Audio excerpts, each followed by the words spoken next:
Bonjour, bonsoir les loups et loulous gris, parce que vous savez combien de nuances il y a dans le gris, bande de coquins, et n'oubliez pas de ne pas être un pauvre loup gris moyen sur tous les sujets pour éviter désespérément de faire des vagues. Osez donc les nuances fortes et assumées.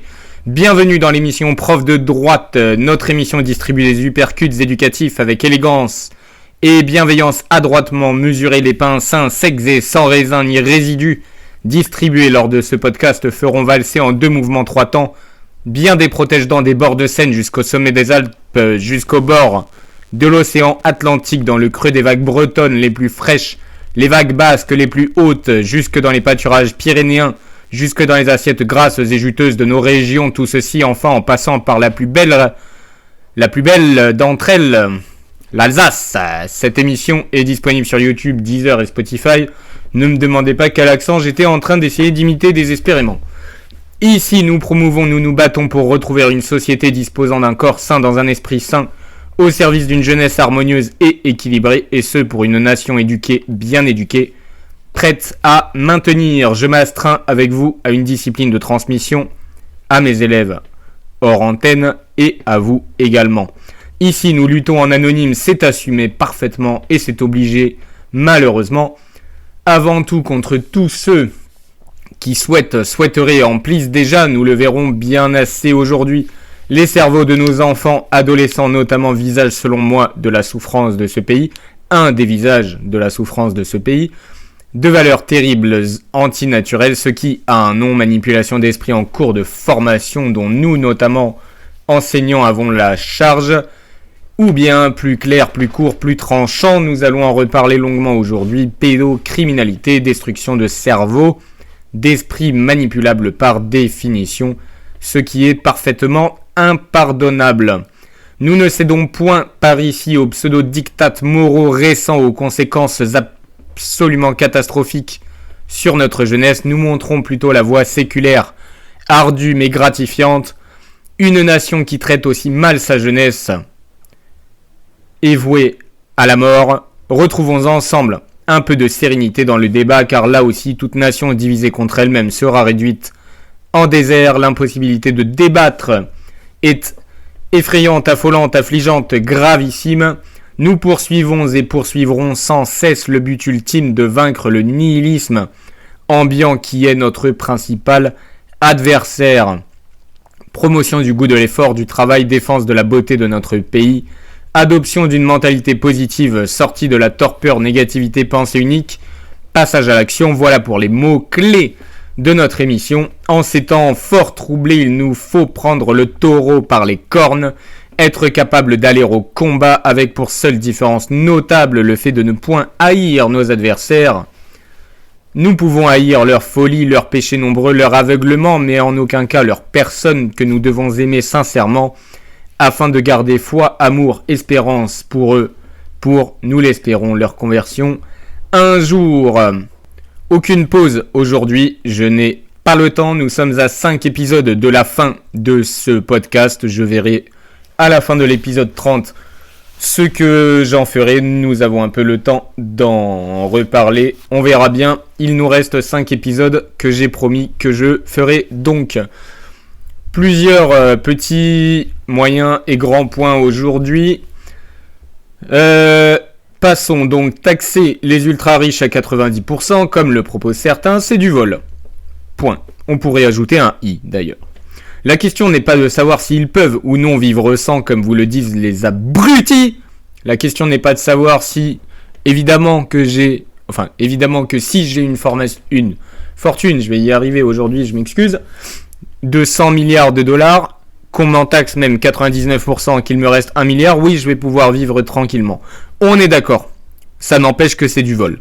Quand, justement, ces personnes-là, ultra riches, n'ont pas volé mais mérité leur argent, à l'inverse, coucou aux fameux hommes et femmes politiques donneurs et donneuses, soyons inclusifs, de leçons qui retirent leur montre avant de parler de ces mêmes ultra riches, et n'évoquent jamais la possibilité de baisser leur propre salaire, leurs avantages non mérités, bien, je parle donc des ultra riches qui ont gagné honnêtement leur argent, ce sont des choses qui existent, C'est à eux peut-être de servir de modèle, pourquoi pas, mais surtout c'est à eux de décider de ce qu'ils en font.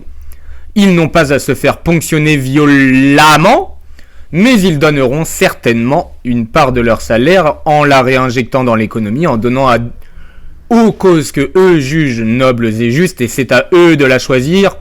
Encore une fois, c'est infiniment plus simple, plus juste. Des impôts, oui, bien sûr, il faut bien payer mon salaire. Pardon. Mais ces impôts doivent être raisonnables, humains. On doit comprendre pourquoi on les paye. Pourquoi pas essayer de voir si on ne pourrait pas faire un système pour voir où on accepte de donner ou non son salaire aux impôts, n'est-ce pas? Moi, je sais qu'au niveau de l'audiovisuel, je donnerais 0 si je le pouvais. Ensuite, c'est donc à nos chers ultra-riches, et oui, moi j'ai dit nos chers ultra-riches, nous avons certainement besoin d'eux, de choisir comment ils vont l'utiliser. Pour ceux qui connaissent un tout petit peu l'économie, vous savez qu'avec la courbe de l'affaire, on comprend très vite que si vous vous débarrassez de si vous augmentez infiniment les impôts, vous allez tout simplement faire fuir les ultra-riches. Si vous les faites rester, ça s'appelle les emprisonner, hein, vous qui aimez tant la liberté, soi-disant, vous êtes très, très rigolo. Que ferez-vous donc lorsqu'ils seront tous partis, que plus personne ne voudra créer quoi que ce soit dans ce pays? C'est un fonctionnaire éclairé non pas par vos chères lumières qui vous le demande. Vous êtes con, comme dirait l'autre. On m'a parlé d'une loi... Oula, oui, ça c'est le gros morceau de l'émission. On m'a parlé d'une loi obligeant les professeurs à nommer du prénom que les élèves choisiraient. Même mineurs, même sur un coup de tête.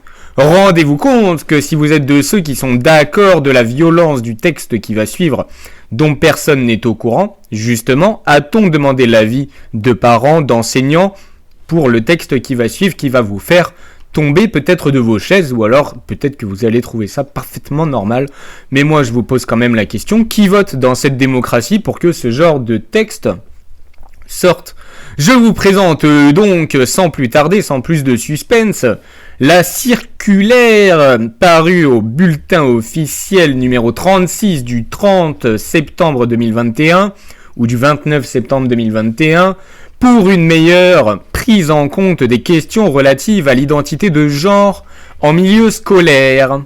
Quelques extraits choisis. Je cite donc le BO. Le BO bulletin officiel. La transidentité est un fait qui concerne l'institution scolaire. Concrètement, si chaque situation est unique, celle-ci se manifeste souvent chez les enfants, les adolescents et les adolescentes par un ensemble d'actes visant à affirmer socialement leur identité de genre vécue, par exemple, l'adoption d'un prénom d'usage. Je cite encore avant de commenter. Ainsi, pour de nombreux jeunes transgenres d'âge scolaire, la reconnaissance sociale de l'identité de genre passe par le recours à un prénom d'usage. Dans le cas le plus fréquent, lorsque l'état civil n'a pas été modifié, si la demande est faite avec l'accord des deux parents de l'élève mineur, il s'agit alors de veiller à ce que le prénom choisi soit utilisé par l'ensemble des membres de la communauté éducative. En tout état de cause, l'établissement ne peut opérer un tel aménagement sans l'accord des représentants légaux. Gardez cela en tête. La première responsabilité des personnels d'une école ou d'un établissement scolaire vis-à-vis d'un élève ou d'une élève transgenre est de protéger sa santé, sa sécurité et son droit à l'éducation. Cela passe par la mise en œuvre de mesures concertées avec l'élève et avec ses représentants légaux. Fin de citation. Il n'est pas question une seconde de même émettre l'hypothèse que éduquer pourrait passer par justement dire à un élève transgenre que peut-être le sexe vient de quelque part, de la nature, etc.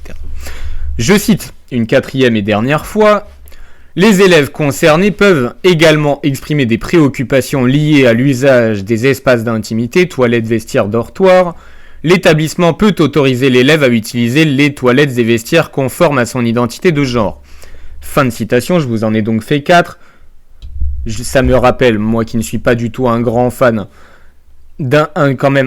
un épisode de South Park où ça me faisait beaucoup rire, et finalement, aujourd'hui c'est par chez vous. Ce que cela signifie concrètement, L'école est invitée à prendre en compte la question de l'identité de genre des élèves. Le changement ou l'usage d'un prénom d'usage est mentionné comme une mesure possible pour des enfants, mais conditionné, je recite ce que j'ai déjà lu, avec l'accord des 2 parents de l'élève mineur dans ce bulletin officiel. On va encore en reparler. L'établissement doit engager un dialogue avec l'élève et les représentants légaux et veiller à la protection de l'élève. Fort bien. Le texte rappelle que l'autorité parentale et les règles de l'institution scolaire restent présentes.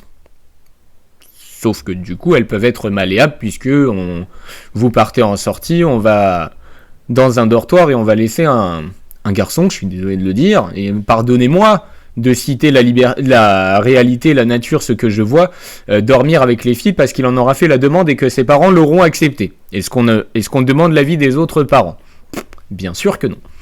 Dans ce pays, tout se casse la gueule et la priorité, savoir comment le gosse veut qu'on l'appelle.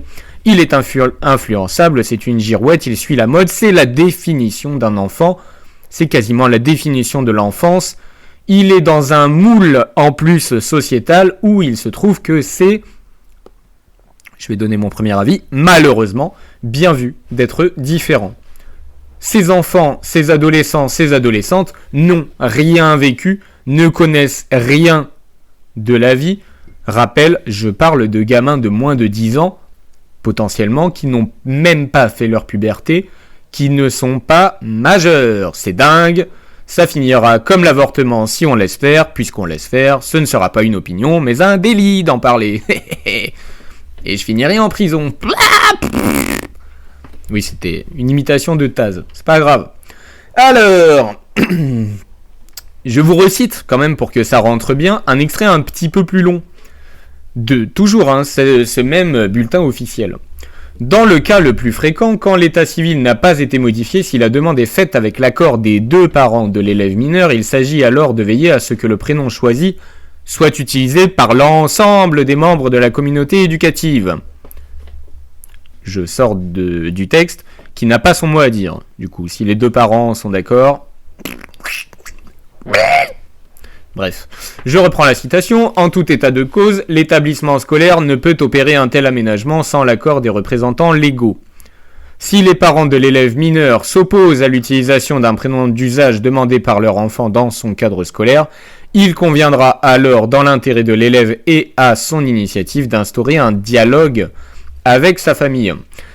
Je sors de la citation. Il n'existe donc aucun passage disant si le dialogue avec la famille échoue, c'est l'élève qui choisit. Mais l'inverse n'est pas non plus dans le bulletin officiel. Ce sont les parents qui imposent la décision finale.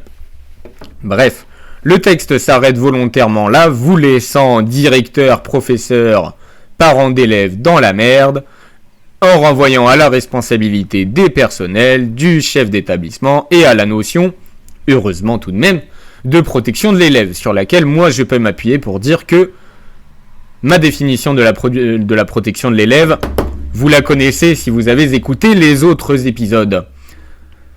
C'est donc plus ou moins ouvert à une interprétation idéologique et certains enseignants peuvent aller un peu plus loin que cette circulaire en donnant une autre définition que la mienne de la notion de protection de l'élève. Puis-je alors ressortir le mot pédocriminalité ou alors est-ce moi l'horrible monstre puisque je souhaite protéger les enfants majeurs? Encore une fois, je ne suis pas votre juge, mais pas touche aux enfants, ça, je le graverai sur ma tombe en épitaphe ou bien sur mon épée, je pourrai graver pas touche aux enfants, à la famille. Ce n'est pas la faute des familles, de la famille traditionnelle que l'on laisse dans la merde, voire que l'on pointe du doigt. Petit rappel de la loi, si vous souhaitez vous appuyer un petit peu dessus tout de même. En France, les prénoms d'un enfant sont choisis par père et mère. Et oui, je sais, c'est horrible de dire ça en 2025, quelle horreur. Les prénoms de l'enfant, je cite donc la loi, les prénoms de l'enfant sont choisis par ses pères singulier et mère singulier. Article 57 du Code civil prévoit que l'officier de l'état civil porte les prénoms sur l'acte de naissance et que s'il estime que le ou l'un des prénoms seul ou associé aux autres prénoms ou aux noms paraît contraire à l'intérêt de l'enfant ou aux droits des tiers, il peut en aviser le procureur de la République. Ça, c'est pour les super parents qui ont pour super idée d'appeler leurs enfants clitorine, végéta, brocoli, que sais-je encore. Le site officiel servicepublic.fr rappelle que le prénom ne doit pas être contraire à l'intérêt de l'enfant. On est sur un autre sujet que le transgenrisme, mais c'est parallèle. Concernant le changement de prénom d'un enfant mineur, on relève que lorsqu'un enfant est mineur, ses représentants légaux, ses parents donc, peuvent saisir l'officier d'état civil pour lui demander un nouveau prénom. On relève surtout des parents démunis non soutenus. Puis-je émettre une hypothèse si possible, s'il vous plaît ? Il l'était, et dans une société saine, ces questions se poseraient infiniment moins. Ai-je le droit de vous faire le coup de à la préhistoire, au Moyen-Âge, en situation de guerre, en l'absence, comme actuellement, de surplus de temps libre au sein de pays sains? Ces questions ne se posent pas. Coïncidence ? Coïncidence rigolote. Je suis à la fois fatigué et en pleine forme aujourd'hui. En résumé, pas de loi qui impose à un professeur ou à l'école d'accepter absolument tout prénom que souhaiterait un enfant ou de le renommer à la demande de celui-ci sans l'accord des parents et sans procédure légale. Ce sont les parents qui ont la compétence principale pour le prénom et l'école, le professeur, doit agir selon ce qui est inscrit ou validé. Je me permets, après ces 16 minutes d'introduction où je n'ai point évoqué d'avis terrible, de tout de même vous partager un petit texte rédigé par mes soins expliquant pourquoi je considère personnellement, selon moi, selon mes opinions, pardonnez-moi d'avoir une opinion, qu'accepter ou encourager systématiquement les demandes de changement de prénom ou de renvoi, je vais faire des grossièretés, appelez-moi Végéta s'il vous plaît, ou je me sens fille dans un corps de garçon, je précise encore une fois, avant la majorité, me semble particulièrement dangereux. Dans une société saine, un enfant mineur a d'abord besoin d'un cadre, d'un père, d'un repère, d'une identité stable. Son prénom, son nom, sa famille, ce sont des racines qui doivent être solidement ancrées dans le sol et sont non seulement un fil historique, mais également un point d'ancrage psychologique palpable. Vous n'êtes pas, j'aime beaucoup cette expression, vous n'êtes pas des valises vides sur lesquelles la République, vos professeurs dont je fais partie, vont pouvoir écrire dessus. Non, vous venez de quelque part. Vous n'êtes pas Rémi sans famille qui ne vient de nulle part. Encourager sans la moindre réserve une envie passagère, peut-être, certainement, selon moi, d'un enfant, par exemple, je reprends mon exemple, vouloir être appelé Végéta, parce qu'on a trouvé un super personnage auquel on a envie de ressembler, ou bien déclarer je me sens fille dans un corps de garçon, c'est inverser la dynamique normale de la nature de l'accompagnement. L'enfant se construit, il n'est pas déjà construit, il n'est pas apte à prendre une telle décision, il ne choisit pas seul son identité fondamentale, il reçoit de la part de ses parents et ancêtres, il doit explorer et grandir avant même que de songer à de telles décisions. Lorsqu'il s'agit du prénom, on le voit, la loi française impose, je cite, le prénom ne doit pas être contraire à l'intérêt de l'enfant. Cela implique clairement que l'on attend des parents et de l'éducation nationale qu'ils protègent l'enfant, qu'ils ne cèdent pas à des caprices temporaires. Oui, je l'ai dit, peu réfléchis, mais qu'ils s'interrogent sur le bien-être futur de l'enfant. Apprendre à devenir. Une demande d'un enfant, je veux qu'on m'appelle autrement, mérite, je le dis, d'être entendue, mais elle doit être mise en perspective avec les parents, la famille, les professeurs, la communauté éducative que j'aime tant, et un spécialiste. Et certainement pas validé automatiquement par l'école sans le moindre fil parce que OK a un texte a dit let's go. Attention à ça. C'est pas pareil, les enseignants à qui on dit regarde le programme dit ça maintenant. Ah oui, eh ben je vais le faire alors. Mais c'est pas possible. Dans le cas du genre, identité fille-garçon, ou d'un désir de changement de désignation avant la majorité, le contexte est encore plus délicat. L'enfant est en plein développement biologique, psychique, social. Une acceptation immédiate et inconditionnelle sans accompagnement peut conduire à des souffrances additionnelles. Par exemple, une famille qui se sent démunie, un enfant qui croit que tout choix est libre sans conséquence, ou encore l'institution scolaire qui se retrouve prise dans une logique d'autorité, d'émotion, de fausse tolérance, sans cadre, et c'est presque pire finalement quand le cadre devient légal, puisque ça donne une excuse. Enfin, vous avez vu tous les films de guerre où les petits soldats hésitent à fusiller, puis quand c'est le commandant qui décide de donner le feu vert pour fusiller, c'est bon, il n'y a plus de culpabilité, on peut y aller, on peut le fusiller, mais c'est pas possible. Vous êtes pareil les profs, en 2025.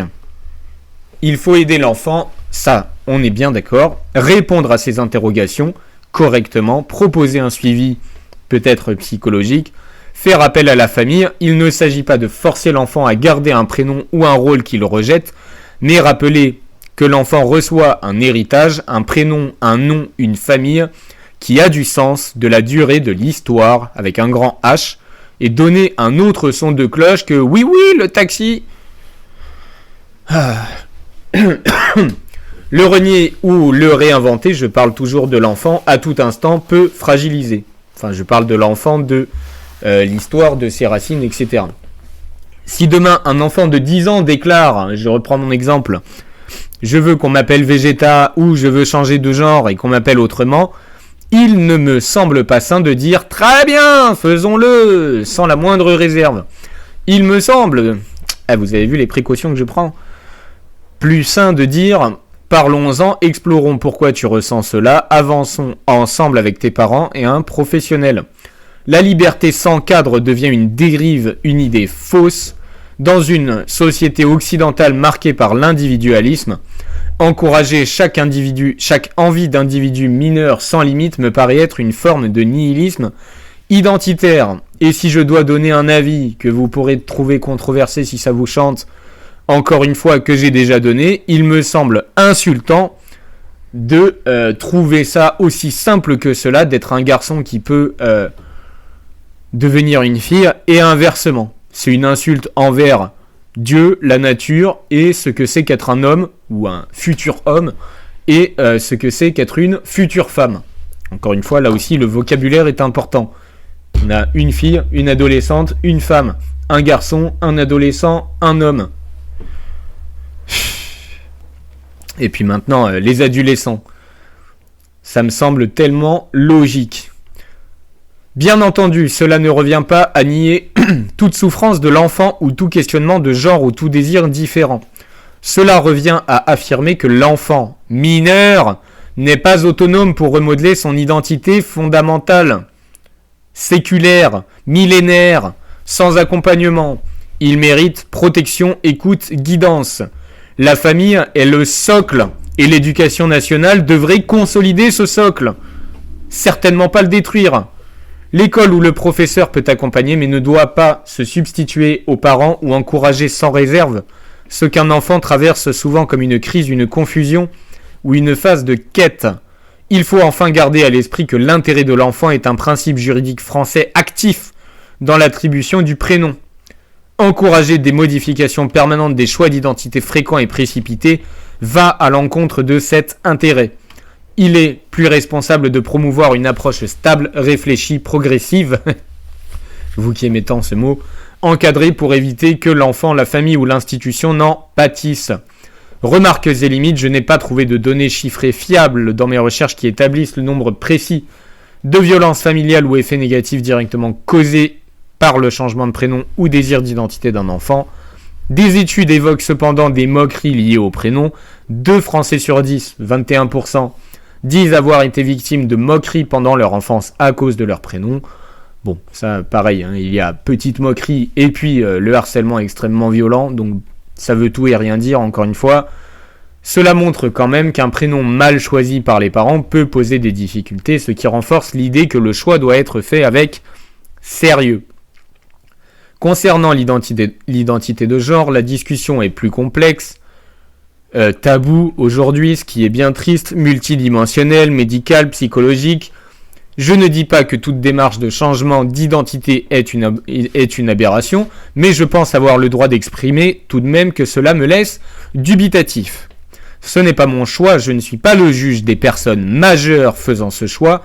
Mon texte exprime une inquiétude immense sur l'acceptation sans cadre, sans réflexion, sans accompagnement pour des enfants n'ayant même pas fait leur puberté.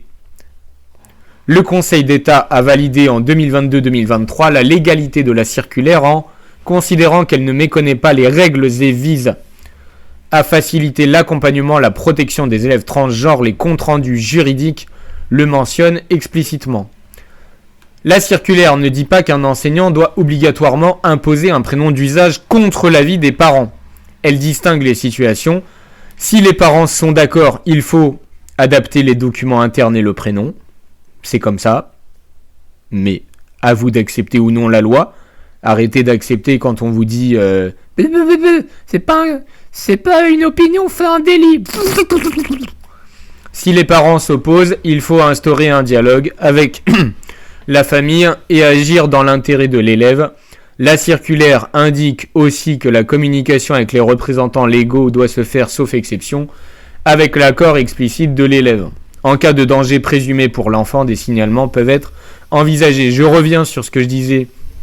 El famoso pas une opinion, c'est pas une opinion, fait un délit.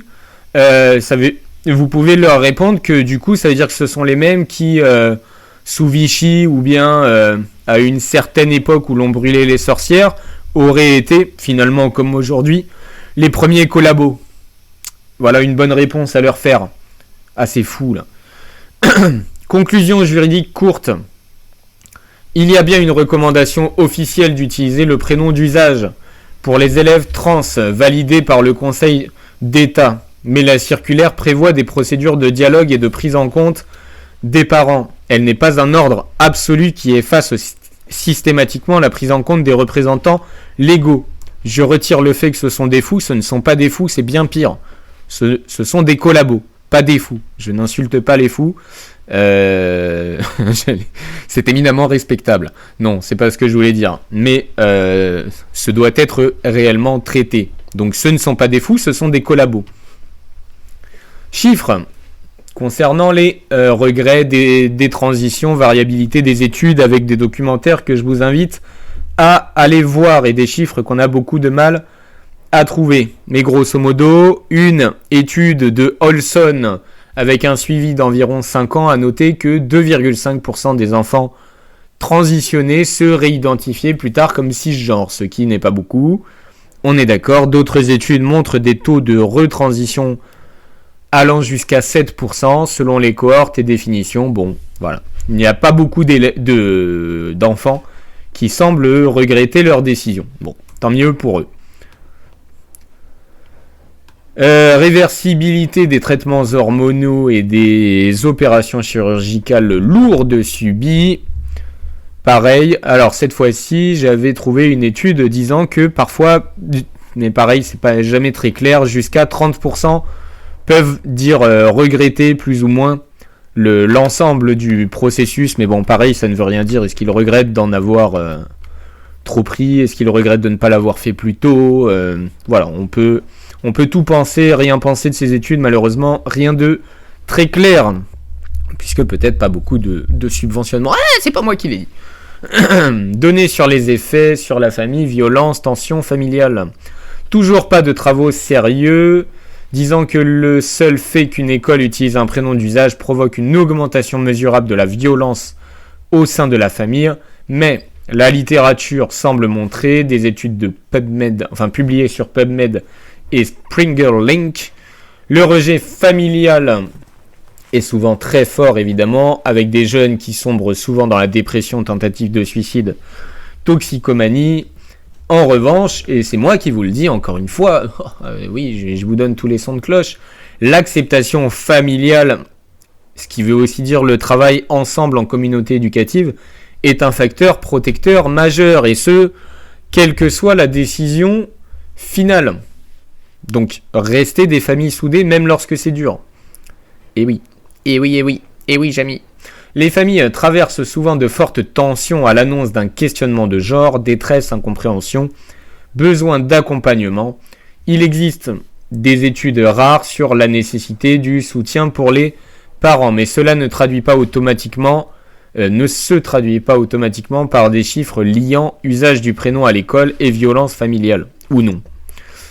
Bref, il y a des risques de conflits familial parfois graves liés au questionnement de genre et aux réactions au sein de la famille, mais pas de preuve solide que l'usage scolaire d'un prénom d'usage soit en soi la cause directe et systématique de violence. La circulaire préconise avant tout le dialogue afin de réduire les risques et protéger l'élève.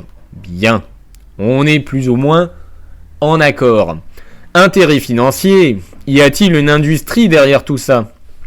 Oui, Jamy, oui. Il existe un marché croissant pour les traitements hormonaux et certains médicaments. GnRH agonistes, bloqueurs de puberté, hormones, etc. Des rapports de marché estiment la taille du marché des thérapies hormonales liées à la transition en centaines de millions, milliards, chiffres pour les États-Unis ou marché mondial selon les rapports commerciaux. Le marché des agonistes GnRH, utilisé aussi dans d'autres indications médicales, est évalué en milliards de dollars. Mais ça manque de précision, alors qu'on nous donne des chiffres extrêmement précis sur le coût de la virilité toxique. Ces données proviennent de rapports industriels, mercato, cabinets d'études de marché. Cela signifie qu'il y a un intérêt économique réel dans la fourniture de produits et services médicaux, comme dans beaucoup de secteurs de santé. C'est sûr que leur dire de travailler, d'étudier la nature, la Bible, d'aller à la messe, ça rapporterait beaucoup moins. Oups, je l'ai dit. Que doit faire un professeur dans la pratique ? Selon moi, connaître la circulaire, utiliser un prénom d'usage est recommandé pour l'accompagnement des élèves trans, mais la circulaire prévoit avant tout le dialogue avec la famille et le respect de la confidentialité selon la situation. Ça, c'est pas selon moi, c'est selon le BO que je vous ai lu tout à l'heure. Demandez à l'élève ce qu'il souhaite, engager le dialogue avec lui. La circulaire recommande de demander à l'élève ses souhaits et pour un mineur, d'associer les représentants légaux dès que possible. Blablabla. Si les parents s'opposent, engager le dialogue, associer l'équipe sociale, psychologue de l'établissement et n'effectuer aucun changement administratif sans respect des règles. Ce qui veut dire sans accord des parents si l'élève est mineur. Si l'équipe estime l'enfant en danger, il faut procéder à des démarches de signalement. Bien. Préserver l'intérêt de l'élève, la loi, principe de l'intérêt supérieur de l'enfant, guide l'action. L'enseignant n'a pas vocation à trancher les conflits familiaux seul. Bien. Fin de cette partie pour l'épisode de la joie. On poursuit sur l'épisode de la joie. Je vais revenir extrêmement rapidement sur le jugement de l'horreur du procès et de tous les événements concernant ça de Lola. Le père est mort d'un ulcère, d'un cancer autoprovoqué. Son cœur a lâché de n'avoir pas pu venger sa fille. C'est mon interprétation. La justice est donc coupable. Faut-il, j'ouvre la question, j'ouvre le débat, le retour des duels et de la capacité à se défendre et à peut-être s'armer au moins d'un stylo dans cette société où l'État ne remplit pas son rôle de nous protéger. Petite gorgée de café.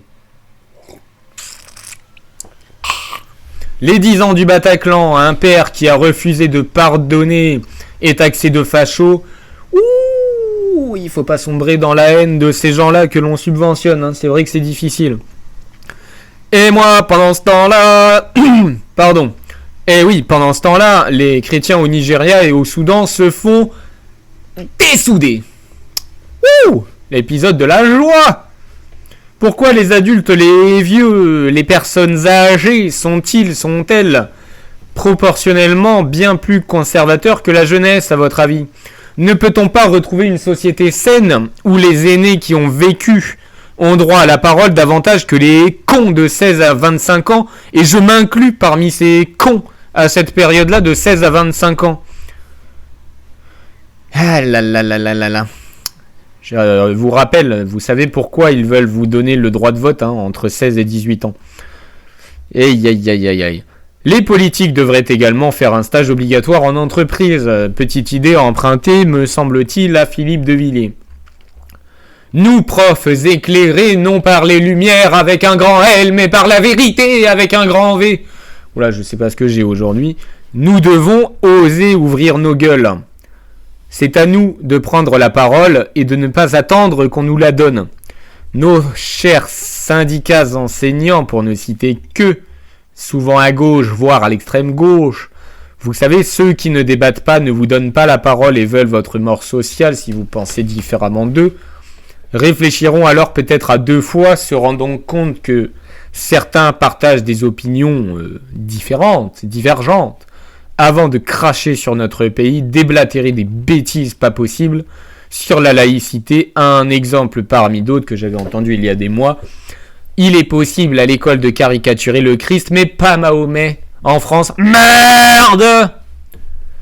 Ils seront obligés d'y réfléchir, ils se rendront compte que des profs pensent adroitement désormais pour ne pas perdre tout le monde dans un premier temps, même s'ils ne le pensent pas une seconde.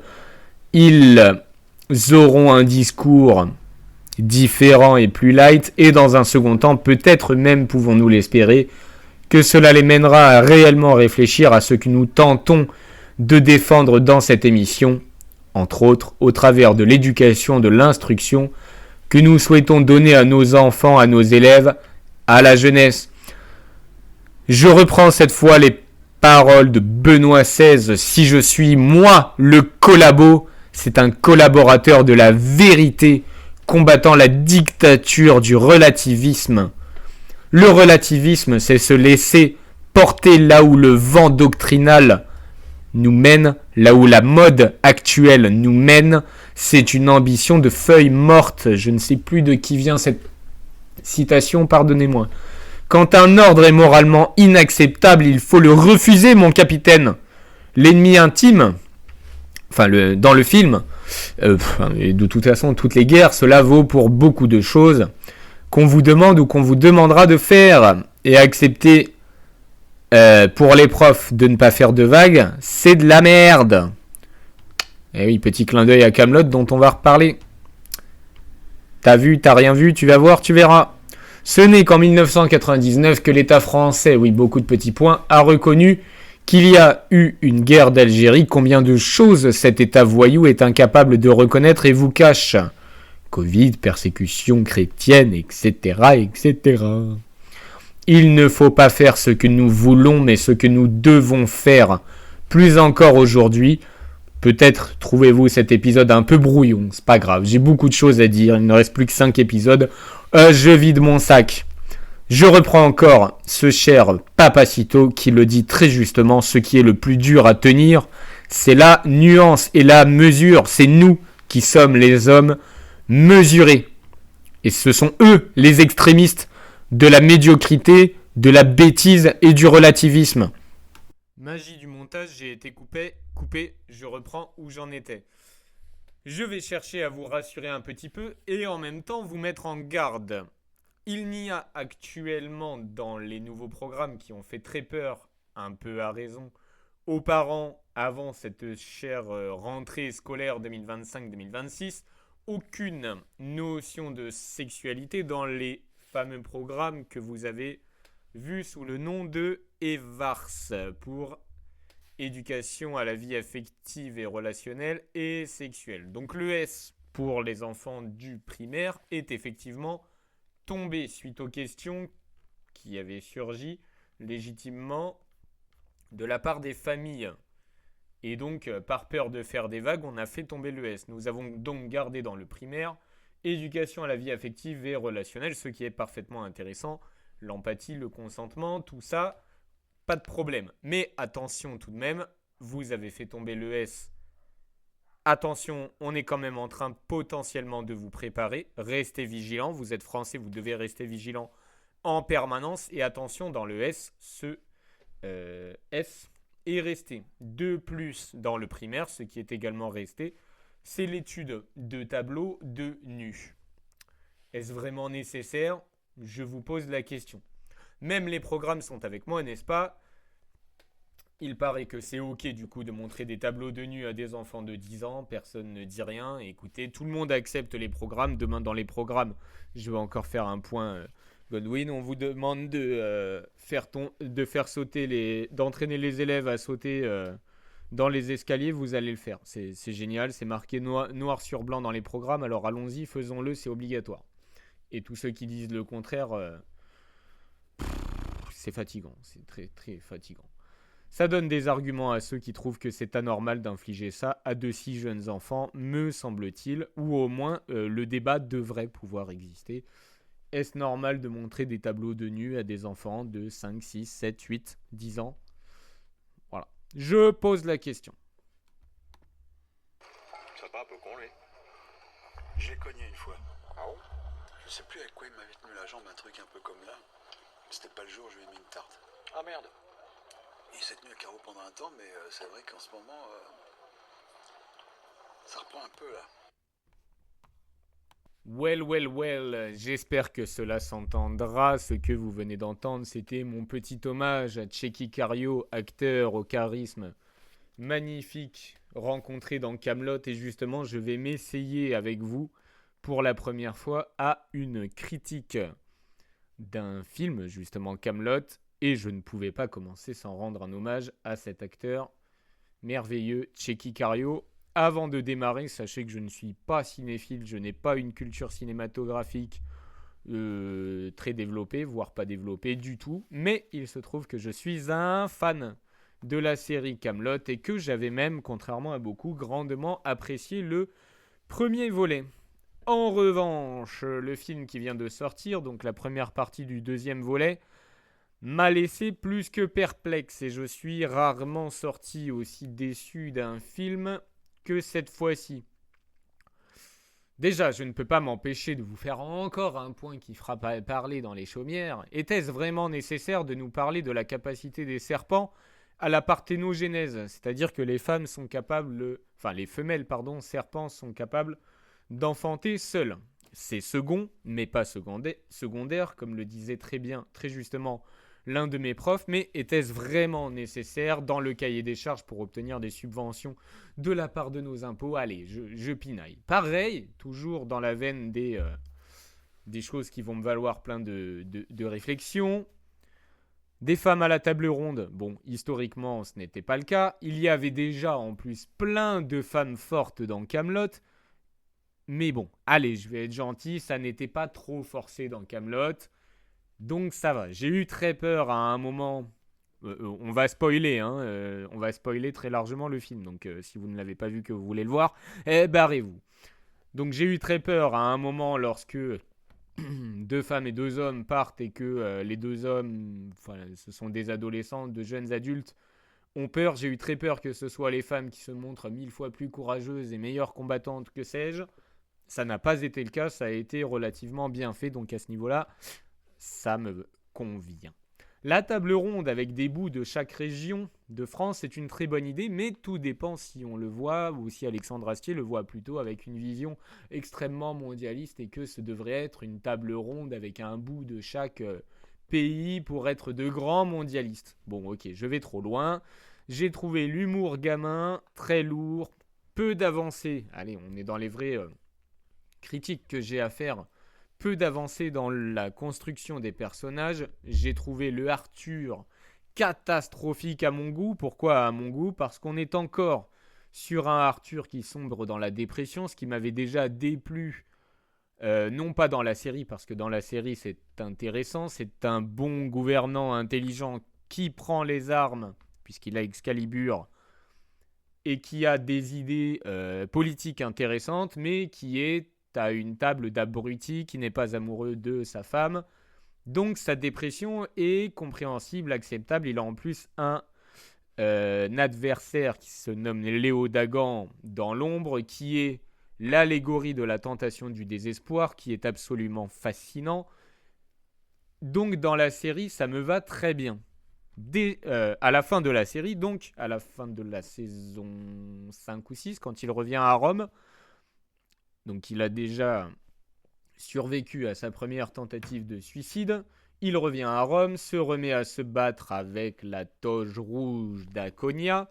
Et donc on se dit, ça y est, dans les films, on va enfin voir de l'épique, on va revoir Arthur au sommet de son art et il va, n'en déplaise aux chevaliers débiles, prendre les choses en main, prendre la Bretagne en main et on va avoir de l'épique, tout va bien se passer, surtout avec du budget, des effets spéciaux, etc. etc. On commence le premier film, on comprend qu'Arthur a à nouveau abandonné, a ressombré dans la dépression, il en sort, il revient en Bretagne, il combat contre Lancelot, il retombe dans la dépression et est à nouveau à 2 doigts de se laisser mourir pendant l'effondrement du château, alors que déjà à ce moment-là, il s'est enfin entiché de Guenièvre. D'accord, fin du premier film. Première partie du deuxième volet. Bam, rebelote. Arthur a ressombré dans la dépression, se laisse vivre, se laisse aller chez ses beaux-parents qu'il ne supporte pas. Quoi ? Bon, moi ça me va pas. Je reviens sur Méléagant, dont j'adore, comme tout le monde, l'acteur avec sa voix d'homme viril. Et oui, on va en reparler. Je me suis posé la question, soit c'est un excellent acteur, ce qui est tout à fait possible, et même j'espère que c'est ça, soit, et c'est très triste, il a réellement Alzheimer, pas Alzheimer, pardon, Parkinson, parce qu'il tremblait, donc soit c'est l'acteur qui joue très bien dans le film, on voit pas trop pourquoi Méléagant serait devenu faible et jouerait sur cette faiblesse et cette perte de vigueur et de force, soit c'est l'acteur et Alexandre Astier l'a laissé avec ses tremblements, ce qui est parfaitement à son honneur. Lancelot, bon, d'accord, il a évolué, mais je ne lui trouve pas de charisme, selon moi. En revanche, les points forts du film, les personnages très bien incarnés par... très bien incarnés par Guenièvre, Léodagan, Vénèque, Bohort, Quarto et Alzagar. Je suis fan de Cornillac et de Guillaume Gallienne, puisque ce sont les deux personnages qui ne se laissent pas faire, dégagent de la testo, sont efficients, efficaces, savent ce qu'ils font. Ils sont au top, mais ils ne suffisent pas à rendre l'intrigue intéressante et à montrer où on va. Arthur, donc, revenons à lui, il ne branle rien, il déprime avant même, puisque c'est ce que certains ont dit pour défendre ça, il déprime avant même que Guenièvre ne soit frappé par la foudre. Il vit au crochet, je l'ai dit, de ses beaux-parents, qu'il ne supporte pas en plus. Ce qui est le sommet de la honte, il est devenu le genre de parasite que l'on déteste dans cette émission. Il s'enferme dans un cercle vicieux, certes de la dépression, mais ce n'est pas ce qu'on veut voir. Et c'est redondant, on n'en a pas besoin dans cette société qui a désespérément besoin d'épique et d'énergie. Quand il reçoit effectivement un avertissement des dieux qui est violent puisqu'il s'en prenne à sa femme, qu'il aime enfin mais avec qui il ne consomme pas le mariage. Alors oui, cette espèce d'histoire de promesse avec Aconia, ou Agonia, je sais plus. Enfin bon, bref, d'ailleurs, où est passée la quête au nom du Dieu unique ? Il n'a pas osé prendre cette responsabilité, je parle d'Alexandre Astier, cette approche chrétienne, catholique, au nom de la recherche du Graal pour la quête au nom du Dieu unique, ce qui peut expliquer ce qui se voit quand même comme un manque de courage selon moi.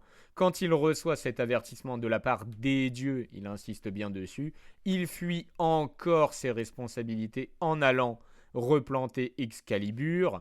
Pardonnez-moi de revenir à la Bible, mais cette même Bible est remplie d'hommes et de femmes qui ont eu de grosses couilles et d'immenses et d'incommensurables quêtes à accomplir, qui n'ont pas flanché, contrairement à Arthur qui flanche pour la énième fois.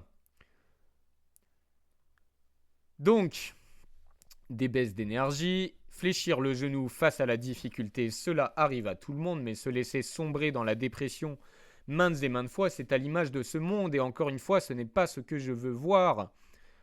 Pourquoi est-ce que Quarto et, comment ai-je dit qu'il s'appelait, Alzagar est le troisième comparse nouveau dans ce film, je m'excuse de ne pas avoir son nom, ne tue pas Anna de Tintagel.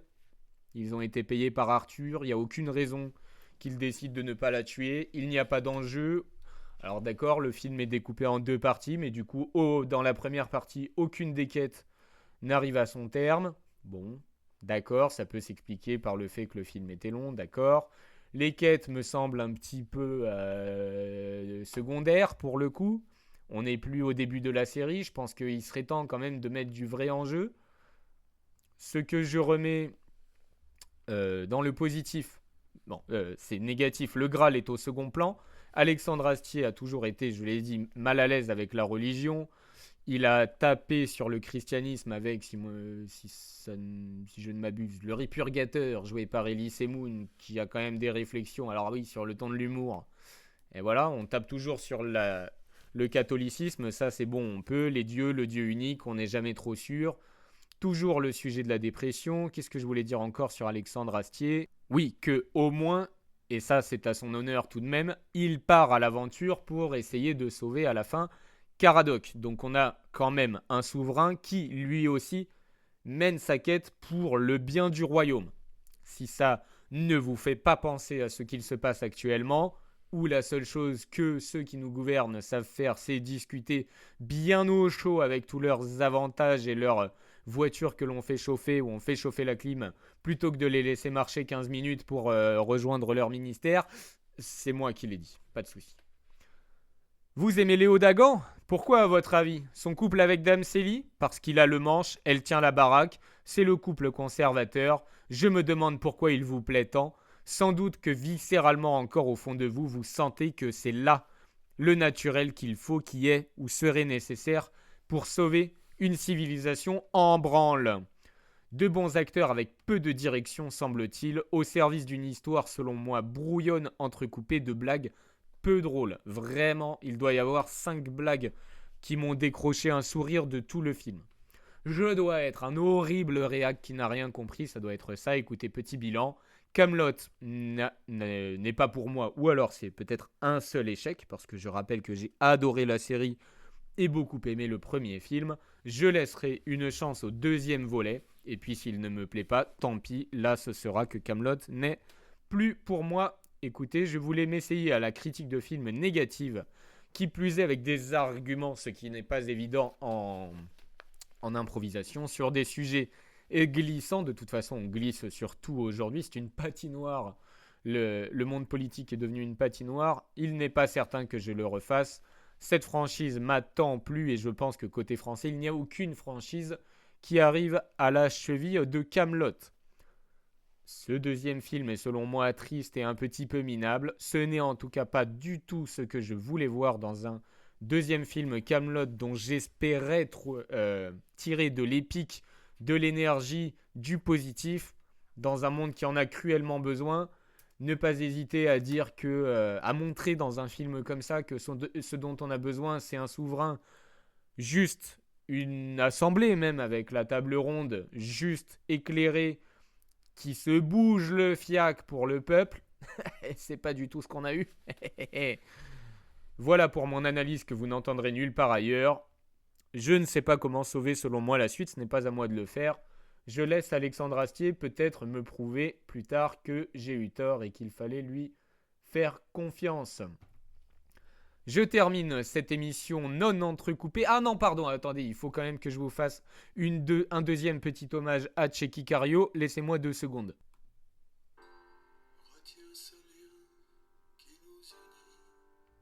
Là encore, j'espère que vous l'avez entendu, ce lien qui nous unit, magnifique chanson. Et quelle belle chanson qui doit nous aider à nous unir dans ce peuple français si tristement désuni aujourd'hui. Je termine donc notre podcast du jour, le 26e épisode, par la partie citation. Ce qui se conçoit bien s'énonce clairement et les mots pour le dire arrivent aisément. Citation de Boileau dans l'art poétique en 1674. Et si cette citation n'est pas tout ce que devrait être le classicisme, le conservatisme et l'écologie du foyer. Tout est dans cette citation que je vous répète par plaisir. Ce qui se conçoit bien s'énonce clairement et les mots pour le dire arrivent aisément. Ces vers de Nicolas Boileau, donc du XVIIe siècle, extrait de l'art poétique en 1674, sont devenus proverbes français, adage de la raison et de la clarté.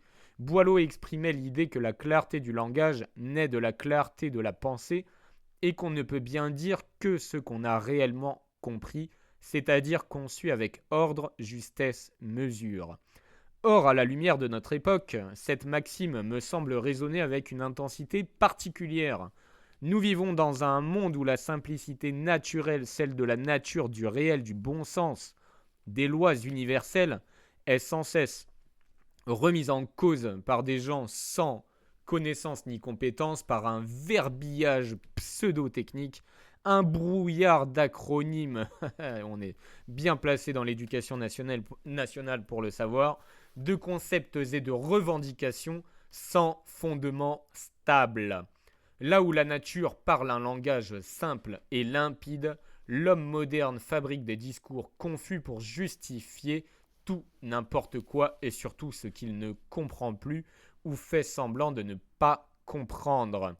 Boileau, s'il vivait aujourd'hui, aurait sans doute souri ou froncé les sourcils devant la profusion de mots inventés pour décrire ce que l'on prétend être les fameuses identités de genre, les perceptions de soi, les réalités ressenties. Quand les mots deviennent incompréhensibles, regardez ce vocabulaire inventé autour de l'inclusion qui est pourtant un concept intéressant et simple, et ensuite on en a fait des caisses et des tartines et des crêpes et des gaufres. Donc ce n'est ni la... Pardon, je me suis perdu dans... Quand les mots, disais-je, deviennent incompréhensibles, c'est souvent que la pensée s'est égarée. Quand la pensée s'égare, c'est que l'homme a cessé de regarder la nature telle qu'elle est pour se croire au-dessus d'elle, se regarder lui-même comme un démiurge. Je vous rappelle que c'est le péché numéro 1, que le péché d'orgueil. L'homme se prend pour un dieu créateur de réalités nouvelles. Changement de sexe. Ah, c'est pas moi qui l'ai dit, j'ai toussé. Ce n'est pourtant pas la science, ni la technique, ni la rhétorique qui sauveront l'homme. C'est l'humilité devant le réel, l'homme simple. Celui qui s'en remet à Dieu, celui qui est tant dénigré et insulté aujourd'hui, qui accepte que le monde ait un ordre et qu'il ne soit pas au sommet, ordre qu'il soit biologique, moral ou spirituel, n'a point besoin de 1000 mots pour comprendre ce qu'il est. Il n'a pas besoin de se réinventer en permanence pour rentrer dans un moule à la mode. Il se reconnaît comme une créature voulue, aimée, inscrite dans un dessein plus grand que lui. Savez-vous ce qui m'a fait lâcher une larme dernièrement? Un extrait sur Instagram d'un homme expliquant qu'il est issu d'un viol, mais qu'il a tout de même le droit à la vie. Si vous tombez dessus, c'est très beau. Et oui, ça m'a fait pleurer. Et oui.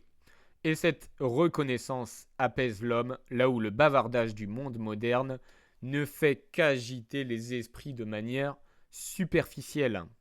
Parce que ça rapporte à certains. Et vous êtes des petits pions. Les petits pions collabos de l'État. Eh ouais.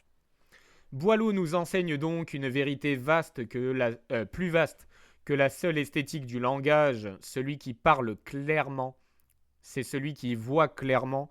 Mais voyez-y tout de même un lien avec le texte de Christophe Clavé que je vous avais déjà partagé sur l'importance de l'esthétique du langage, de préserver les mots quand je vous parlais justement de nourrisson, bébé, fillette, fille, adolescente, adolescente, parfois on pourrait rajouter maintenant, et enfin femme adulte. Gardons tout ce vocabulaire. Ce n'est pas une seule chose qui n'évolue pas avec une femme de la naissance à la mort. Remettons de la nuance. Celui qui voit clairement, c'est celui qui ne prétend pas être Dieu, mais qui s'efforce de comprendre Dieu dans ce qu'il a fait avec un I majuscule. Cette émission est préparée en amont, toutefois je ne fais pas de travail de redécoupage. Parents, votre rôle est d'inculquer à vos enfants des valeurs saines et naturelles. Laissez-les Être naturellement curieux d'apprendre, enrichissez leur monde, veillez à eux sur leur sommeil, leur alimentation, le temps d'écran, enfin le temps qu'ils passent devant les écrans. Prenez enfin le temps de communiquer avec les enseignants, vous faites et devez faire partie de la coéducation. Notre rôle à tous, membres de la communauté éducative, est avant tout d'aider à la formation des valeurs saines et encore une fois naturelles au sein de notre jeunesse. En premier lieu, la curiosité. Plus tard, nos élèves, notre jeunesse, nos enfants feront leur choix personnel en responsabilité avec, à la base, une base justement solide inculquée par nos soins et leurs expériences guidées. Ils disposeront dès lors d'un esprit critique affûté tel une lame de rasoir, avec ses belles valeurs, comme disait Saint Augustin, aime et fais ce que tu veux. Ils pourront justement aimer et faire ce qu'ils veulent, en évitant 99% des conneries potentielles futures à tous les niveaux. C'est bien pour cela que j'ai choisi la voie grave de l'instituteur, ne courbant pas les chines, pour les mener fermement sur les voies caillouteuses du monde nihiliste actuel. À nous, à vous, de protéger l'enfance dans son innocence. Donnons-leur du savoir, apprenons-leur à être et enfin à savoir devenir. Au revoir, baseball.